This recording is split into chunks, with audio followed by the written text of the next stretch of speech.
আমরা ক্ষেত্র তৈরি করলাম, জমিন তৈরি করলাম, এবং আপনি কি মনে করেন যে দেখেন যদি এই মাফিয়া যদি কোটা আন্দোলনটা মেনে নিত, যদি কোটা আন্দোলনটা মেনে নিত, যদি ছাত্রদেরকে চাকরি দিত, তাহলে কি আপনি মনে করতেন যে হাসিনার পতন হতো না?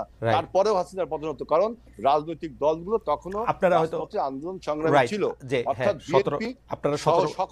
আপনারা 17 বছর চেষ্টা করেছেন, হয়তো আরো 34 বছর লাগতো আর কি। এটা কিন্তু খালেদ ভাই আপনি এভাবে বলতে পারেন না, কারণ 17 বছর ব্যাপী আমরা অবিরাম আন্দোলন করেছি।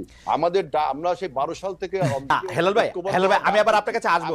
হেলাল ভাই আপনার কাছে আসবো, আমরা কি এটা উল্টা সাইড থেকে দেখতে পারি যে বিএনপি হঠাৎ করে ওদেরকে বলতে থাকলো যে তোমরা খালি গোলটা দিছো, বাকি সবকিছু আমরা তৈরি করছি, তোমাদের এটাকে বিএনপি বলা আগে শুরু করছে না? এটা ন্যারেটিভ, এটা একটা ন্যারেটিভ কেউ বানিয়েছে। কিন্তু আমাদের বক্তব্য হলো যে আমরা 12 সাল থেকে এই সরকার যখন ফ্যাসিবাদে পরিণত হলো, 18 সালে যখন মাফিয়ায় পরিণত হলো, আমরা 12 সালে জনগণকে ঐক্যবদ্ধ হওয়ার জন্য ডেকেছি, কেউ আসছে কেউ আসেনি।